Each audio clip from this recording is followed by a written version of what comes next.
মনকে ভালো রাখার উপায় নিজেকেই তৈরি করে নিতে হয়। আমি যেভাবে আমার মনকে ভালো রাখি। হ্যালো এভরিওয়ান, কেমন আছেন সবাই? আশা করছি আপনারা সবাই ভালো আছেন। আমি রুম্পা আছি আপনাদের সাথে পুরো ভিডিও জুড়ে। আশা করছি আপনারাও থাকবেন আমার সাথে ভিডিও শেষ পর্যন্ত। আজ সকালটা শুরু করলাম একটা জুস দিয়ে, বিট বা বিটরুটের জুস। আমাদের শরীরের জন্য খুবই উপকারী আর অনেক গুণে গুণান্বিত এই বিটরুট। আমাদের সকলেরই প্রতিদিন খাওয়া উচিত। খেতে তেমন একটা ভালো না হলেও আমাদের শরীরের জন্য অনেক ভালো। আমরা দুইজনে খেয়ে নিয়েছি, ছেলে একটু পরে খাবে, তাই ওটা ঢাকা দিয়ে রাখলাম। জুস খাওয়ার পর রেডি হয়ে চলে গেলাম মর্নিং ওয়াকে। এটা আমার শুক্রবারের ব্লগ।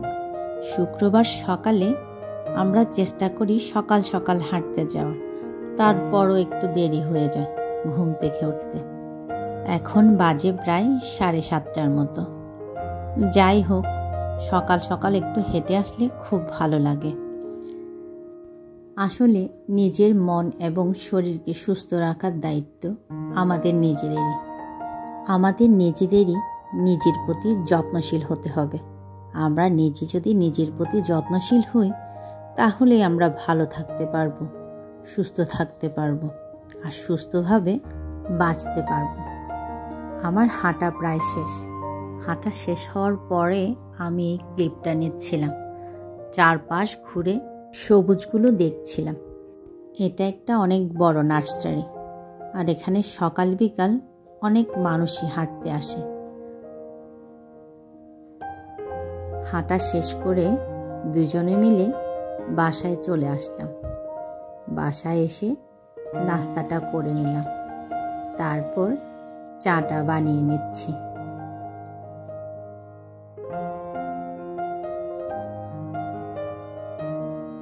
চাটা খাওয়ার পর দেরি না করে চলে আসলাম দুপুরের রান্নায়।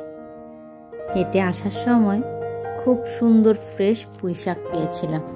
আজ রান্না করব পুঁই শাক আর কলিজা ভুনা। পুঁই শাকটা আমি কচুর মুখি দিয়ে রান্না করব। নাস্তা করার পরপরই পুঁই শাকটা কেটে ধুয়ে নিয়েছিলাম, এখন একটু ছোট ছোট করে নিচ্ছি। সাধারণত এই শাক আর ঝামেলার কোনো তরকারি প্রায় সময় আমি রাতেই সব কিছু ঠিকঠাক করে রাখি, সকালে উঠে যাতে আমার কোনো তাড়াহুড়া না হয়।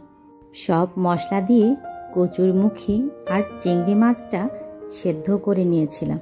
সেদ্ধ হওয়ার পর শাকটা দিয়ে নেড়েচেড়ে 2-3 মিনিট রান্না করে শাকটা এখন আমি তেলে দিয়ে দিচ্ছি। আমার শাকটা রান্না হয়ে গেছে। এবার খাসির কলিজাটা ভুনা করে নেব। আমি জানি না ভিডিওর এই পর্যায়ে কে কে আমার সাথে আছেন বা নতুন কেউ কে আমাকে দেখছেন। যারা এ পর্যন্ত আমার সাথে আছেন তাদেরকে অসংখ্য ধন্যবাদ। আর নতুন যারা আজকে যুক্ত হয়েছেন তারা অবশ্যই প্লিজ আমার ভিডিওতে একটা লাইক দিয়ে দেবেন আর আমার চ্যানেলটি সাবস্ক্রাইব করে আমার সাথেই থাকবেন।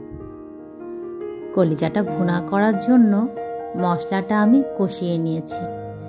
মশলাটা কষানোর পর এর মধ্যে দিয়ে দেব কলিজাগুলো। কলিজাটা দেওয়ার পর আবারও ভালোভাবে মশলার সাথে কলিজাটাকে কষিয়ে নিব। তারপর দিয়ে দিব ভেজে রাখা আলু। তারপর ঝোল দিয়ে রান্না করে পানিটা একটু শুকিয়ে আসলে উপর থেকে গরম মশলা ছিটিয়ে নামিয়ে নিলাম। রান্নার পর চুলাটা মুছে নিচ্ছি। চেষ্টা করি যখনকার কাজ তখনই শেষ করার। আর রান্নার পর কিচেনটা যদি ক্লিন করে ফেলি, আমার মনে হয় আমার সব কাজ শেষ। রান্নার পর ইনডোর প্ল্যান্টগুলোর যত্ন নিতে আসলাম। এই পাতাবাহারটা এখনও আমি মাটিতে লাগাতে পারিনি টবের অভাবে। আজ যাব কাল যাব করে টব আমার কেনাই হচ্ছে না, তবে শিগগিরই নিয়ে আসব।